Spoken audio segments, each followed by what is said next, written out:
ശങ്കരാചാര്യം കേശവം ബാദരായണം സൂത്രഭാഷ്യകൃതൗ വന്ദേ ഭഗവന്തൗ പുനഃ പുനഃ. സദാശിവസമാരംഭം ശങ്കരാചാര്യമധ്യമാം അസ്മദാചാര്യപര്യന്താം വന്ദേ ഗുരുപരമ്പരാം. ബോധാനന്തം ച കല്യാണം ദാനന്തമാത്മജം സച്ചിദാനന്തമാത്മജം സച്ചിദാനന്ദം. അതിന്റെ നടുക്കേക്ക് ആ ധൃതരാഷ്ട്ര പുത്രന്മാരുടെയും പാണ്ഡുപുത്രന്മാരുടെയും കഥ സന്നിവേശിപ്പിക്കുമ്പോൾ തന്നിൽ നിന്ന് ജനിച്ച പാണ്ഡുവും തന്നിൽ നിന്ന് ജനിച്ച ധൃതരാഷ്ട്രനും മഹാരോഗികളും കാമികളുമായി തീർന്ന കഥയെ പറഞ്ഞ വ്യാസൻ ആ കാമനയിൽ നിന്ന് വ്യത്യസ്തമായ തലങ്ങളിലേക്ക് പോകാൻ അവരെ പ്രേരിപ്പിക്കാത്ത മഹാധിഷണാശാലിയായ ഭീഷ്മന്റെ കഥയും ചേർത്ത് വയ്ക്കുമ്പോൾ ദൗർബല്യത്തിന്റെ ആക്കമാണ് കൂടുന്നത്. ധൃതരാഷ്ട്രന് പുത്രന്മാരുണ്ടായില്ല. വ്യാസൻ മറ്റൊരു പരീക്ഷണമാണ് നടത്തിയത്. മാംസപിണ്ഡങ്ങളിൽ നിന്ന് പുത്രന്മാരെ ജനിപ്പിക്കുക.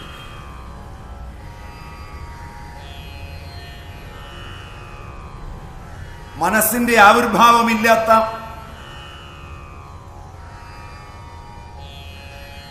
ദമ്പതിക്രിയയിലെ ആനന്ദ സൗരഭ്യമില്ലാത്ത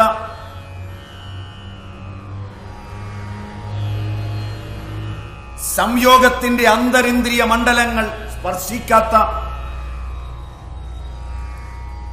ദ്രവ്യാധിഷ്ഠിത സമൂഹത്തിന്റെ പരീക്ഷണ നാളിയിൽ നിന്നുണ്ടാകുന്ന ഒരു സന്തതി പ്രകൃതിയുടെയും സമസൃഷ്ടങ്ങളുടെയും തന്റെ തന്നെയും വിനാശത്തിന്റെ സന്തതിയായിരിക്കുമെന്ന് തുടർന്ന് വ്യാസൻ മഹാഭാരത കഥയിലൂടെ അവതരിപ്പിക്കുകയാണ്.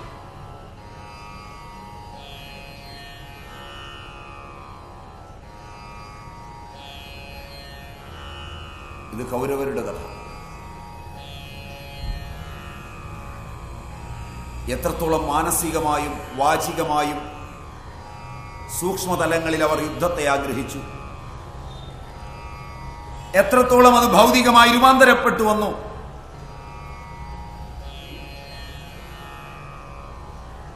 ശാസ്ത്രത്തിന്റെ ഗവേഷണങ്ങളും കഴിഞ്ഞ് അതിന്റെ അങ്ങേ തലയ്ക്കൽ നിന്നുകൊണ്ട് വ്യാസമഹാഭാരതത്തെ തിരിഞ്ഞു നോക്കിയാൽ ഞാനും നിങ്ങളും അടങ്ങുന്ന സമൂഹത്തിന്റെ വരും വരാഴികകളെ മുഴുവൻ ഈ മഹാപ്രതിഭ രചിച്ചിട്ടുണ്ടെന്ന് സംശയലേശമെന്നിയെ പറയാൻ പാകത്തിന് വ്യാസൻ ഈ കഥയെ സ്വാംശീകരിച്ചിട്ടുണ്ട്, സജ്ജീകരിച്ചിട്ടുമുണ്ട്.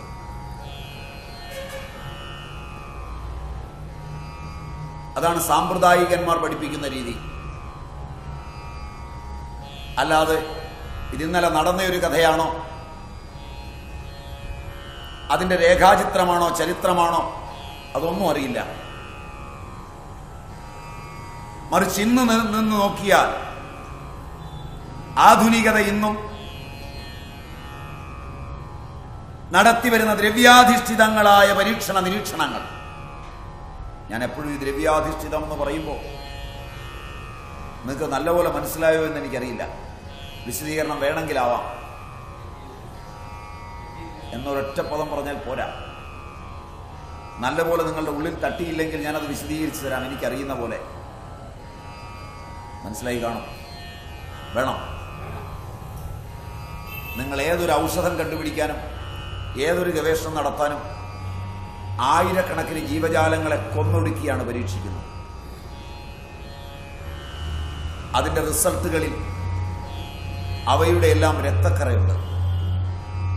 അവയിലെയും നിങ്ങളിലെയും ബോധം ഏകവും അദ്വയവുമാണെന്ന ഭാരതീയ തദ്ധിയിൽ നിന്നുകൊണ്ട് നോക്കിയാൽ അനുകമ്പയില്ലാത്തവയാണ് നിങ്ങളുടെ എല്ലാ റിസൾട്ടും.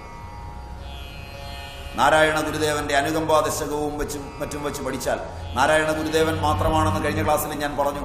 ഭഗവത്ഗീതയുടെ വ്യാഖ്യാനത്തിലേക്ക് തിരിഞ്ഞു നോക്കുമ്പോൾ ഭഗവത്ഗീത പരമാർത്ഥമാണ് എന്ന് പറഞ്ഞത് അദ്ദേഹം മാത്രമാണ്.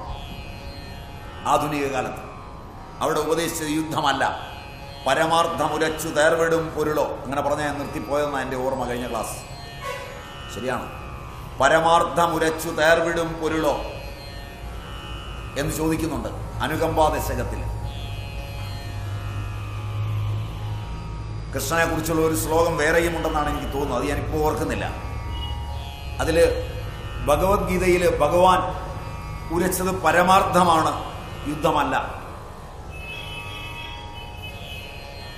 മിക്കവാറും സമീപകാല ആചാര്യന്മാരെല്ലാം ഭഗവത്ഗീതയെ യുദ്ധക്കളത്തിലേക്ക് കൊണ്ടുപോകാൻ തന്നെയാണ് ശ്രമിച്ചിട്ടുള്ളത്. നിങ്ങൾ പഠിച്ചിട്ടുണ്ടാവുകയും അങ്ങനെ തന്നെയാണ്. യുദ്ധം ഇതിന്റെ പൂർവപക്ഷമാണ്, ഉത്തരപക്ഷമല്ല, സിദ്ധാന്തപക്ഷമേ അല്ല. യുദ്ധം ചെയ്യാനാണ് ഉപദേശമെങ്കിൽ മാഹിംസ്യാത് സർവാഭൂതാനി എന്ന വേദനിയമത്തിന് വിരുദ്ധമാണ് ഗീത, വേദനിഷേധമാണ് ഗീത. യുദ്ധം ചെയ്യാനാണ് ഗീതയെങ്കിൽ 12-ാം അധ്യായത്തിലെ അദ്വേഷ്ട സർവഭൂതാനാമെന്ന കൃഷ്ണന്റെ വാക്ക് തട്ടിപ്പാണ്. ഒരു ജീവിയെയും ദ്വേഷിക്കരുതെന്ന് ഒരു ഭാഗത്ത് പറയുകയും തട്ടളിയ എന്ന് പറയുകയും ചെയ്യുന്നത് വഞ്ചനയാണ് മിതമായ ഭാഷയിൽ. മനസ്സിലാകുന്നില്ല. ഇത് രണ്ടും 2 അധ്യായങ്ങളിൽ 2 ദിവസങ്ങളിൽ വ്യാഖ്യാനിക്കുമ്പോൾ വ്യാഖ്യാന കൗശലത്തിൽ മതിമറന്നിരിക്കുന്ന അനുവാചക വൃന്ദങ്ങൾ ശ്ലോകവും വ്യാഖ്യാനവും ഗംഭീരമായി എന്ന് പറയുന്നത് പരസ്പരം ചേർത്ത് വായിക്കാനുള്ള ബുദ്ധി നഷ്ടപ്പെട്ടതുകൊണ്ടാണ്. അതൊരുമിച്ച് കാണാൻ കഴിവുണ്ടെങ്കിൽ ഇരുട്ടും വെളിച്ചവും ഒരുമിച്ചിരിക്കില്ല എന്ന് ഏത് ആൾക്കും അറിയാം. ഭഗവത്ഗീതയിലേക്ക് നാം കടക്കുമ്പോൾ അന്നത്തെ സമൂഹത്തിന്റെ വ്യവസ്ഥിതിയിൽ വന്ന ഈ മാറ്റം ഇന്നും നമുക്ക് കാണാം. നിങ്ങളുടെ എല്ലാ പരീക്ഷണങ്ങളിലും നിരീക്ഷണങ്ങളിലും നിങ്ങൾ ഇന്നൊരു ഔഷധം ഉണ്ടാക്കുന്നുവെങ്കിൽ 1000 ഗിനിപ്പന്നിയെ രോഗത്തിന്റെ വൈറസുകൾ കയറ്റി അതിനെ നിങ്ങളുടെ പരീക്ഷണ നാളിയിൽ വെച്ച് കൊന്നു കഴിയുമ്പോൾ ബോധം നിങ്ങളുടെയും അവയുടെയും ഏകമാണെങ്കിൽ അവ തരുന്ന എല്ലാ പരീക്ഷണ ഫലങ്ങളിലും ഹിംസാജന്യമായ ജന്തുശാപം ഭാരതീയ ചിന്തപ്രകാരം അടിഞ്ഞുകൂടി കിടക്കുന്നുണ്ട്.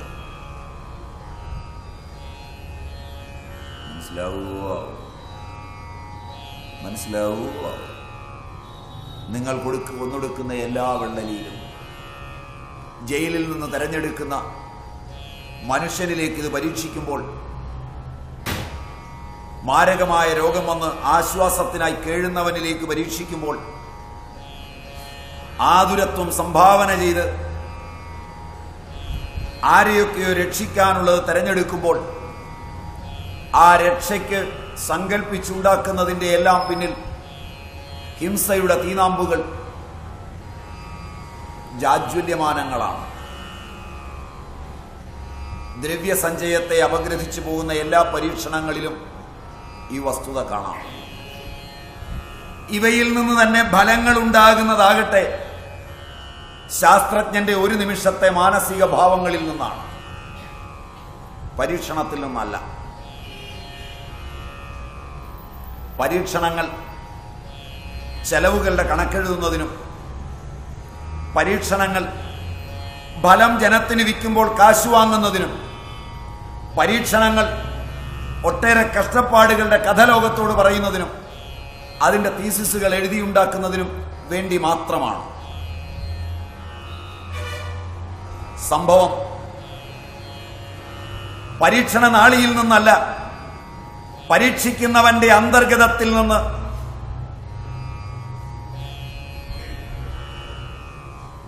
അജ്ഞേയമായൊരു മുഹൂർത്തത്തിൽ ഉദയം ചെയ്യുന്നതുമാണ്.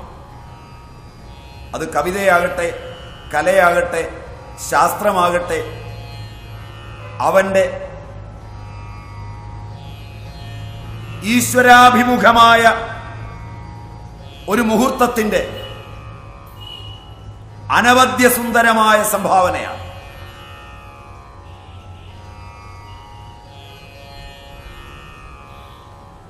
ഭാരതീയർ ശാസ്ത്രത്തെയും കവിതയെയും ഒന്നിച്ചു കണ്ടതും ഇവിടെയാണ്.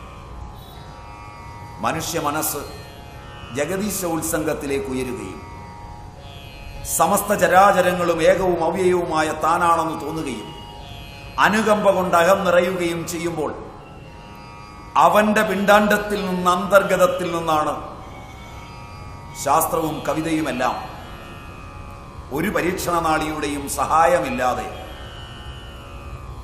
പ്രാചീന ഉദയം ചെയ്തെടുത്തത്. ഇതെല്ലാ ശാസ്ത്രത്തെ സംബന്ധിച്ചും സത്യമാണ്.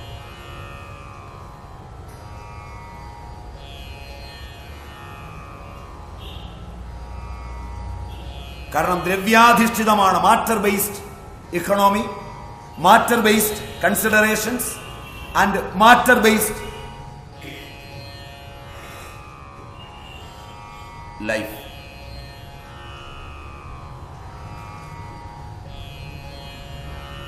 നിങ്ങൾ ഒരിക്കലും ഓർക്കുന്നില്ല മൈൻഡ് ഇറ്റ് മാറ്റേഴ്സ്.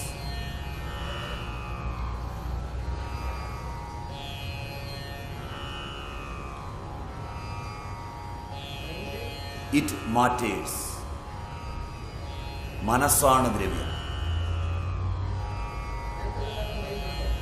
മാറ്ററില്ല, മൈൻഡേ ഉള്ളൂ.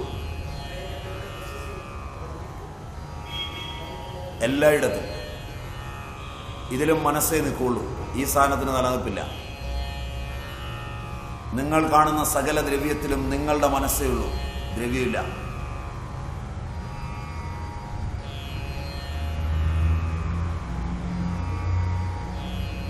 ഏത് സ്വീകരിക്കുമ്പോഴും സംതൃപ്തമായൊരു മനസ്സോടെ സ്വീകരിക്കുമ്പോൾ ആ സ്വീകരിക്കുന്നവൻ അരോഗതിടഗാത്രനും അവന്റെ കൂടെ അതേ വസ്തു നിന്ദിച്ച് സ്വീകരിക്കുന്നവൻ കുഴപ്പമായി, ആ ചായ കുടിക്കേണ്ടിയിരുന്നില്ല എന്ന് പറഞ്ഞ് വിഷമിക്കുന്നവനും ആകുന്നത് ഒരേ ചായയിലാകണം. ചേട്ടനും അനിയനും ചായ കുടിക്കാൻ ചെന്ന് കൂട്ടുകാരനും ഒരിടത്തുനിന്ന് ചായ കുടിച്ച് ഒരേ ചായ എടുത്തു തരുമ്പോൾ അത് സ്വീകരിക്കുന്ന മനസ്സ് നല്ല ചായയെന്ന് മോശമായ ചായയുടെ മേൽ മനസ്സർപ്പിച്ച് ആ ചായയെ കുടിച്ചിട്ട് സംതൃപ്തനായി നിലകൊള്ളുമ്പോൾ, നല്ല ചായ കുടിക്കുമ്പോഴും തന്നവന്റെ ജാതിയോ മതമോ വർഗമോ വർണ്ണമോ അവന്റെ ഉടുപ്പോ നിലവാരമോ നോക്കി അത് വേണ്ടായിരുന്നുവെന്ന് തോന്നിക്കുടിച്ചവന്റെ ഗ്യാസും പരിവട്ടവും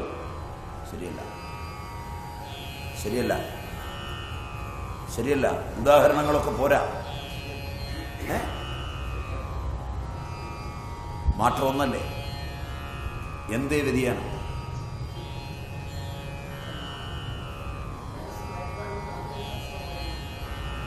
അതെനിക്ക് കൃത്യമായി അറിയില്ല. ഭാരത ചിന്തയിൽ അതേ ഉള്ളൂ. മനഃകൃതം കൃതം രാമ ന ശരീരകൃതം കൃതം യോഗവാസിഷ്ടം. മനയേവ മനുഷ്യാണാം കാരണം ബന്ധമോക്ഷയോ. ഇനി വേണോ ഉദാഹരണം? ഭാരതീയ ചിന്തയിൽ മനസ്സിനെ കുറിച്ചേ പഠനമുള്ളൂ. അതുകൊണ്ടാണ് അധ്യാത്മം എന്ന് പറഞ്ഞാൽ മനസ്സ് തുടങ്ങുന്നിടം. മനസ്സില്ലാത്തതൊന്നും അധ്യാത്മമല്ല.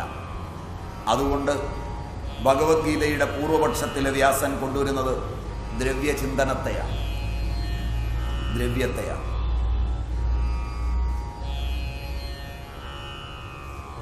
വ്യാസനത് അടുക്കോടെ തൻ്റെ തന്നെ ആത്മകഥാനിഷ്ഠമായ ഘടനാവിശേഷത്തെ പറഞ്ഞുകൊണ്ടുവന്ന് ആദ്യം തൻ്റെ തന്നെ സന്തതിയെ അമ്പയിലും അമ്പാലികയിലും ദാസിയിലും ജനിപ്പിച്ച് അതിൻ്റെ വ്യതിയാനത്തെ ചൂണ്ടിക്കാണിച്ച് അത് പൂർവപക്ഷമാക്കി അതിൽ മൂത്തവനായ ധൃതരാഷ്ട്രന് പുത്രൻ ജനിക്കാതിരിക്കുമ്പോൾ പുത്രോത്പാദനത്തെ കൊടങ്ങളിൽ മാംസപിണ്ഡങ്ങളിൽ ജനിപ്പിച്ച്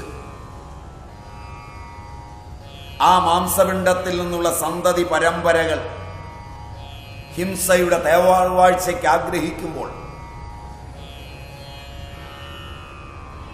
അതാ ദൂത് പറയുമ്പോൾ നോക്കുക, അവിടവും കൂടെ ചേർക്കുക, ഭഗവാൻ ദൂതനായി ചെല്ലുമ്പോൾ പാണ്ഡവന്മാർക്ക് പകുതി രാജ്യം പാടില്ല, 5 നാട്ടുരാജ്യങ്ങൾ പറ്റില്ല, 5 പേർക്കും കൂടി ഒരു രാജ്യം പറ്റില്ല, 5 വീടുകൾ പറ്റില്ല, 5 പേർക്കും കൂടി താമസിക്കാൻ ഒരു വീട് പറ്റില്ല. സൂച്യഗ്രം അഭി ന ദാസ്യാമി വിനായുദ്ധേന കേശവ.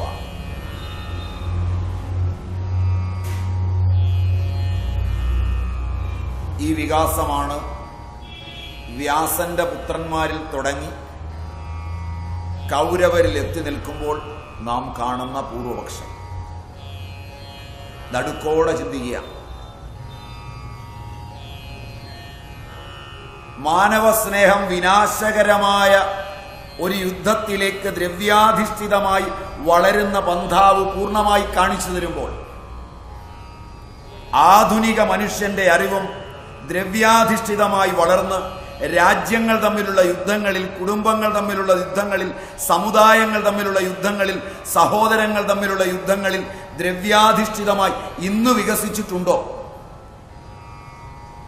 അവന്റെ ശാസ്ത്രവും അവന്റെ അറിവും ആ യുദ്ധങ്ങൾക്ക് മേളക്കൊഴുപ്പേകുന്നതിനപ്പുറം ആ യുദ്ധങ്ങളെ ശമിപ്പിക്കുവാൻ പര്യാപ്തമായ സ്നേഹത്തിന്റെ ഉറവകൾ എവിടെയെങ്കിലും നൽകുന്നുണ്ടോ?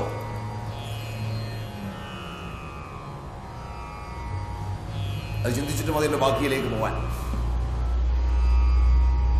ചോദ്യം നിങ്ങൾക്ക് മനസ്സിലായില്ല. ലോകത്തെവിടെയും വികാരിയും, ലോകത്തെവിടെയും ഹിംസാ തൽപരനും, ലോകത്തെവിടെയും ഏറ്റുമുട്ടലുകൾക്ക് കളമൊരുക്കുന്നവനും വേണ്ടുന്ന ആയുധങ്ങളും വേണ്ടുന്ന സാമഗ്രികളും അവനെ പോഷിപ്പിക്കുവാൻ പര്യാപ്തമായ പദ്ധതികളും ആസൂത്രണം ചെയ്യുന്നതിനപ്പുറം മാനവനെ സ്നേഹത്തിലേക്ക് നയിക്കുവാൻ അവന്റെ ദ്രവ്യാധിഷ്ഠിതങ്ങളായ ആധുനിക ശാസ്ത്രത്തിന്റെ അപ്പസ്തോലന്മാർക്കോ പ്രോത്ഘാടകർക്കോ അണുവിട പോലും അവന്റെ വിരൽ ചലിപ്പിക്കുവാൻ കഴിഞ്ഞിട്ടില്ല എന്ന് സൂക്ഷ്മദൃക്കുകൾക്കറിയാം. Is it right?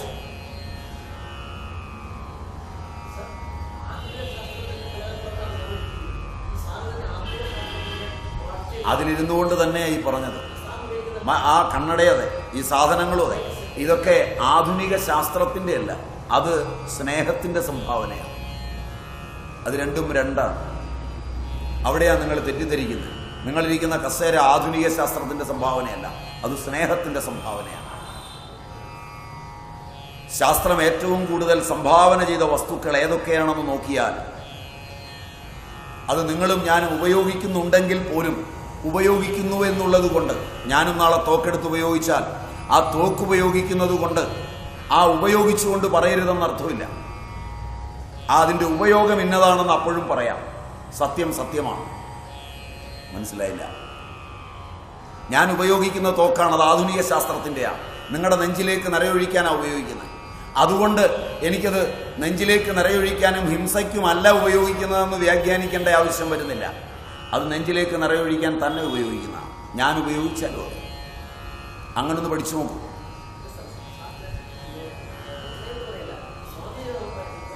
ഞാൻ എൻ്റെ അഭിപ്രായവും വിവേകാനന്ദ സ്വാമിയുടെ അഭിപ്രായവും ഒന്നും എതിർത്ത് പറഞ്ഞില്ല. വ്യാസൻ സമീപിക്കുന്ന 2 പക്ഷങ്ങളാണ്. അത് മുഴുവൻ കേട്ടു നോക്കിയിട്ട് അതിലെവിടെയുണ്ട് തെറ്റ്, എവിടെയുണ്ട് ശരിയെന്ന് ആദ്യം നോക്കാം. മഹാഭാരതം എന്ന ഇതിഹാസത്തിൽ വിവേകാനന്ദ സ്വാമിജി ആധുനിക ശാസ്ത്രം, പാശ്ചാത്യം, പൗരസ്ത്യം ഇതൊക്കെ തൽക്കാലം വെച്ചിട്ട് വ്യാസന്റെ മഹാഭാരതത്തിൽ 2 പക്ഷങ്ങളുണ്ട്. ഒന്ന്, ദ്രവ്യത്തെ അവലംബിച്ചുള്ള മനുഷ്യന്റെ പോക്ക്. 2, മനസ്സിനെ അവലംബിച്ചുള്ള പോക്ക്. അതിൽ 2 പക്ഷങ്ങളോടെ പിരിഞ്ഞു വന്നിട്ടുണ്ട്. അത് രണ്ടും ദ്രവ്യാധിഷ്ഠിതമായ ദൃഷ്ടികോണത്തിൽ രാജ്യം നേടാനാണ് വന്നിരിക്കുന്നത്. രാജ്യവും രാജ്യത്തിലെ ഭണ്ഡാരങ്ങളുമെല്ലാം ദ്രവ്യമാണ്. ആ ദ്രവ്യത്തോട് അവർക്കുള്ള അമിതമായ താല്പര്യത്തെ വളർത്തിയെടുത്ത ഒരു കാലഘട്ടത്തെയാണ് വ്യാസൻ ചമത്കാരത്തോടുകൂടി അവതരിപ്പിക്കുന്നത്. നാമും ഇന്ന് സഞ്ചരിക്കുന്നത് ആ വഴിയിലാണ്. ഇന്നലെ സഞ്ചരിച്ചവൻ ആ വഴിയിൽ സഞ്ചരിച്ച് ഒരു റിസൾട്ട് ഉണ്ടായിട്ടുണ്ടെങ്കിൽ ഇന്ന് സഞ്ചരിക്കുന്ന നമുക്ക് ഒരു താരതമ്യ പഠനം ചെയ്തു നോക്കാം. നമ്മളും അവിടെ തന്നെ എത്തുമോ? അല്ല, എത്താതെ കടന്നു പോകാൻ വല്ല മാർഗവുമുണ്ടോ? അതാണ് കരണീയം. അല്ലാതെ ഞാനെന്തു പറഞ്ഞു നിങ്ങളെന്തു പറഞ്ഞു അത് പഠിക്കണ്ട. ആകെ പഠിക്കാനുള്ളത് വ്യാസൻ മഹാഭാരതത്തിൽ അടുക്കോടെ ഒരു ഘടന പറഞ്ഞിട്ടുണ്ട്. ഇതാ ഞാൻ ഇങ്ങനെയാണ് വന്നത്, എൻ്റെ പുത്രന്മാരിങ്ങനെയാണ് വന്നത്. വ്യാസന്റെ പുത്രന്മാരുടെ കഥയാണ്, ആത്മകഥാനിഷ്ഠമായിട്ടാണ് എഴുതിയിരിക്കുന്നത്. ആ പുത്രന്മാരിൽ നമ്മൾ പെടുമോ എന്ന് നോക്കിയാൽ മതി. അത്രയല്ലേ വേണ്ടൂ? സിമ്പിളല്ലേ പണി? അതാദ്യം മനസാന്നിധ്യത്തോടെ ഒന്ന് അടുക്കോടെ കേൾക്കുക. കേട്ട് കഴിഞ്ഞ് എന്താണ് പറയാൻ പോകുന്നത്, എന്താണ് പറയുന്നതെന്ന് അറിഞ്ഞിട്ട് പ്രതികരിക്കുക. അപ്പോൾ എളുപ്പമുണ്ടാവും. അപ്പോൾ വ്യാസനെ സംബന്ധിച്ച് വ്യാസന്റെ കഥ പറഞ്ഞു, പുത്രന്മാർ രണ്ടുപേരുടെ കഥ പറഞ്ഞു. ആ പുത്രന്റെ പുത്രന്മാരിൽ ഒരു വിഭാഗത്തിന്റെ കഥ ഞാൻ പറഞ്ഞു, മറ്റത് പറഞ്ഞില്ല. അതാണ് സൂച്യഗ്രമഭി ന ദാസ്യാമി വിനായുദ്ധേന കേശവ എന്ന അഹന്തയിലേക്ക് അവരെ എത്തിച്ചത് അറിവില്ലായ്മയല്ല. രാജ്യം മുഴുവൻ അവരുടെ കയ്യിലാണ്, രാജ്യത്തിലെ ശാസ്ത്രലോകം അവരുടെ കയ്യിലാണ്, രാജ്യത്തിലെ സർവോത്തമന്മാരായ കുലഗുരുക്കന്മാർ അവരോടൊപ്പമാണ്, രാജ്യത്തിൻ്റെ എല്ലാമായ ബ്രഹ്മചര്യം അവരോടൊപ്പമാണ് ഭീഷ്മൻ. ഇതൊന്നും അവർക്കുള്ള പകയെ ഒതുക്കിയെടുക്കുന്നതിന് പര്യാപ്തമായില്ല എന്നേ ഞാൻ പറഞ്ഞുള്ളൂ. നിങ്ങൾ പറയുകയാണ് ദുര്യോധനന് ഇവരുടെയൊക്കെ സാമീപ്യം കൊണ്ട് പകയൊക്കെ പോയിരുന്നു എന്ന് പറയുകയാണെങ്കിൽ ഞാൻ പറഞ്ഞതിന് വിരുദ്ധമാണ്. അതല്ലാതെ ഞാൻ ഉപയോഗിക്കുന്ന സാധനങ്ങളെ ചൂണ്ടിയാണ് അതിനുത്തരം പറയാൻ പോകുന്നതെങ്കിൽ ഞാൻ പറഞ്ഞതല്ലത്. നിങ്ങൾ ഉപയോഗിക്കുന്ന ഒന്നിനെയും ഞാൻ എതിർത്തില്ല, ഞാൻ ഉപയോഗിക്കുന്നതിനെയും എതിർത്തില്ല. മഹാഭാരതം എന്ന ഇതിഹാസമാണ് നമ്മുടെ ചർച്ച. അതിനകത്ത് ഭീഷ്മന്റെ സാന്നിധ്യമോ ദ്രോണന്റെ സാന്നിധ്യമോ വിതുരന്റെ സാന്നിധ്യമോ അതിനുള്ളിൽ കൃപന്റെ സാന്നിധ്യമോ അത്രയും രാജ്യ ഭണ്ഡാരമോ ദുര്യോധനന്റെ സ്വഭാവ സവിശേഷതകളെ ഒന്നും അഹിംസയിലേക്കോ ദാനത്തിലേക്കോ ധർമ്മത്തിലേക്കോ നയിക്കുവാൻ പര്യാപ്തമായില്ല. ഇക്കാര്യത്തിൽ ഞാനും നിങ്ങളും തമ്മിൽ അഭിപ്രായ വ്യത്യാസം ഉണ്ടെങ്കിൽ പറയാം. ഇല്ല, അത് ഞാൻ പറഞ്ഞു. അതിനെ വേറെ വഴിക്കപ്പോൾ കൊണ്ടുപോയാൽ നമ്മളുടെ ഉദ്ദേശമൊക്കെ മാറും, അത് വാഗ്വാദമായി മാറും. മറിച്ച് ഞാൻ പറഞ്ഞതിൽ ഇതിന് വിയോജിപ്പുണ്ടെങ്കിൽ ഉണ്ടോ? ആർക്കെങ്കിലും ഉണ്ടെങ്കിൽ ദുര്യോധനന് മാറ്റം വന്നോ?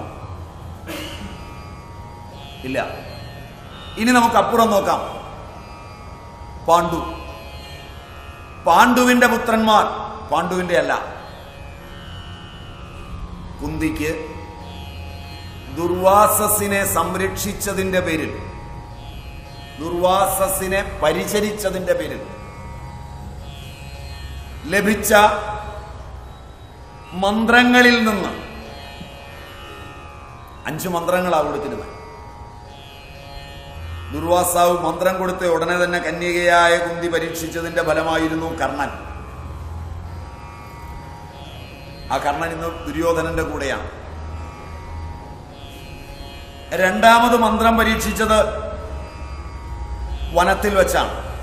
പാണ്ഡുവിന് പുത്രന്മാരുണ്ടാവില്ല എന്നറിഞ്ഞപ്പോഴാണ്. അതിന്റെ ഫലമാണ് യുധിഷ്ഠിരൻ. ധർമ്മദേവനെ വരപ്രാർത്ഥിയായി നിന്ന് വരിച്ചതിന്റെ പേരിലുണ്ടായവനാണ് ധർമ്മപുത്രൻ എന്നറിയപ്പെടുന്ന യുധിഷ്ഠിരൻ. 2, വായുവിനെ ആനയിച്ചു വരുത്തിയതിന്റെ പേരിലുള്ളവനാണ് ഭീമൻ. ഇന്ദ്രനിൽ നിന്ന് നേടിയതാണ് ഇന്ദ്രപുത്രനായ സർവശ്രേഷ്ഠനായ അർജുനൻ. മാദ്രിക്ക് കൊടുത്ത ഒരു വരം അശ്വിനി ദേവന്മാരെ ഒരുമിച്ച് വരിച്ച് മാദ്രി നേടിയതാണ് നകുലനും സഹദേവനും. കഥ നിങ്ങൾക്കറിയാം, ഞാൻ കഥ പറഞ്ഞു നീട്ടണ്ട. ദുര്യോധനാദികളിൽ നിന്ന് വ്യത്യസ്തമായി യുദ്ധം വേണ്ട എന്ന അഭിപ്രായം ഇവർക്കുണ്ടോ?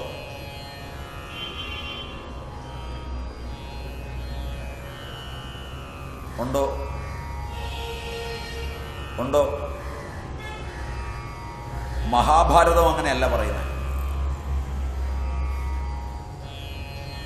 മഹാഭാരതത്തില് ദൂത് പറയാൻ പോകുന്ന കൃഷ്ണനോട്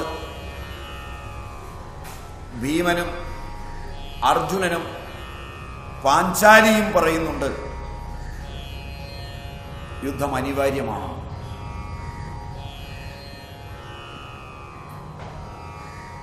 തങ്ങളുടെ ശപഥങ്ങളെക്കുറിച്ച് വീണ്ടും വീണ്ടും അവർ ഓർമ്മിപ്പിക്കുന്നുണ്ട്. പ്രതീതമാകാനിരിക്കുന്ന ഒരു യുദ്ധത്തിന് മുമ്പ് തന്നെ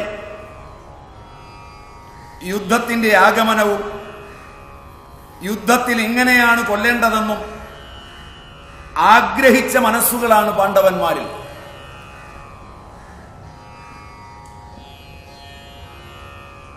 മന്ത്രങ്ങളിലൂടെയുള്ള തപസ്സാധ്യമായ ജന്മത്തിനും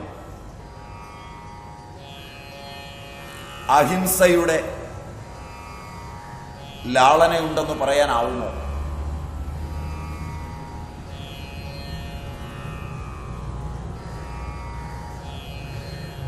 ഇതെല്ലാമാണ് ഞാൻ ആദ്യം പൂർവപക്ഷമായി പഠിപ്പിച്ചിട്ട് ഗീതയുടെ ആദ്യത്തെ ശ്ലോകങ്ങൾ അടുക്കോടെ എടുത്തത്. പക്ഷെ അന്ന് ഉപയോഗിച്ച ഭാഷയിലല്ല ഇപ്പം പറയുന്നത്. അതിന് കാരണം കേട്ട 8 പേരുള്ളത് കൊണ്ടാണ്. ഭാഷ എങ്ങനെയും പറയാം. കാരണം ഞാൻ പറഞ്ഞതിൻ്റെ ഒന്നിൻ്റെയും ആവർത്തനം എന്ന് പറഞ്ഞില്ലെന്നാണ് എൻ്റെ വിശ്വാസം. റൈറ്റ്? അതുകൊണ്ട് അന്ന് കേട്ടവർക്കും വലിയ ഇത് ഞങ്ങൾ പറഞ്ഞ് കേട്ടത് തന്നെയാണല്ലോ ആണെന്ന് പറയാൻ പറ്റാത്തതായി ഇപ്പം പറഞ്ഞ് മനസ്സിലാക്കി തരുന്നത്. അതിൻ്റെ ഒരു അടുത്ത പടവ് എന്ന് വിചാരിച്ചാൽ മതി.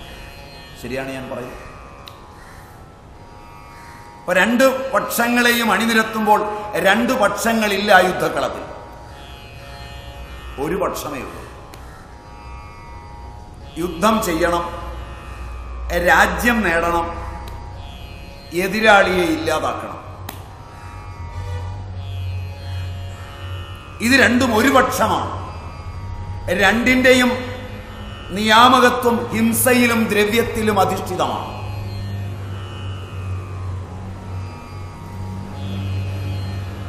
നിങ്ങളിതിനെ 2 പക്ഷമായി കാണുന്നു ആപേക്ഷികതയുടെ ലോകങ്ങളിൽ വെച്ച്. അവിടെയാണ് ഗീതാ പഠനത്തിന് തെറ്റുപറ്റിയത്.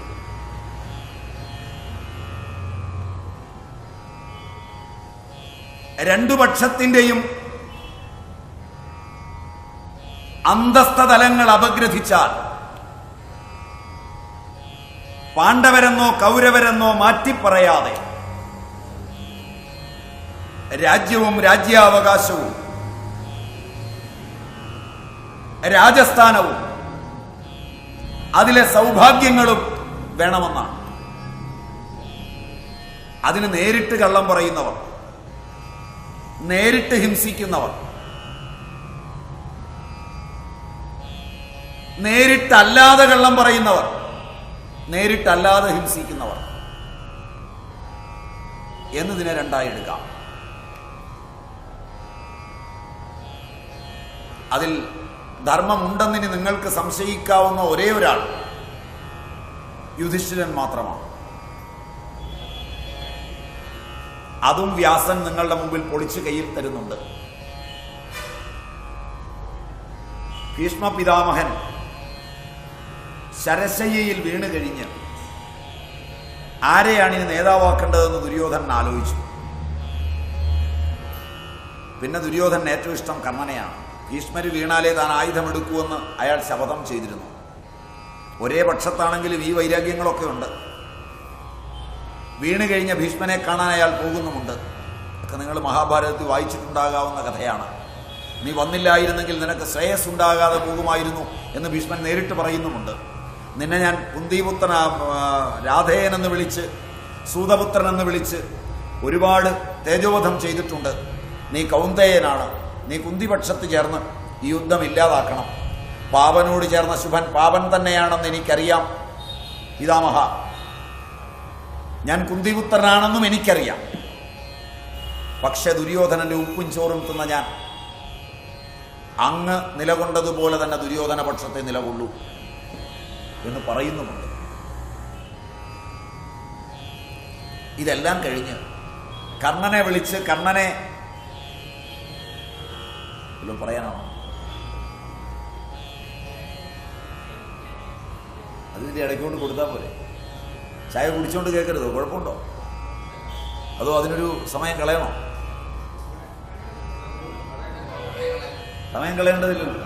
കാരണം ഞാൻ ഇൻട്രൊഡക്ഷൻ തീരുമ്പോഴേക്ക് തീരാതിരിക്കാനാണ്. അപ്പോൾ ഈ ഇൻട്രൊഡക്ഷൻ ഇല്ലെങ്കിൽ നിങ്ങൾക്കിത് പഠിക്കാൻ പറ്റില്ല. കാരണം നിങ്ങൾ പഠിച്ച രീതിയല്ല ഞാൻ പഠിപ്പിക്കാൻ പോകുന്നത്. കാരണം ലോകത്ത് ഇരുട്ടും വെളിച്ചവും എന്ന് രണ്ടെണ്ണമേ ഉള്ളൂ. അത് ഇരുട്ട് വെളിച്ചം ഇല്ലാത്ത അവസ്ഥയാണ്. ഇരുട്ടെന്നൊരു സാധനമില്ല. വെളിച്ചത്തിൻ്റെ അഭാവമാണ് ഇരുട്ട്. വെളിച്ചം വന്നാൽ ഇരുട്ട് പോകും. ഇരുട്ട് ചേർന്ന് വെളിച്ചമില്ല. ഇരുട്ട് എന്നത് ആന്തരികമാണ്, ബാഹ്യമല്ല.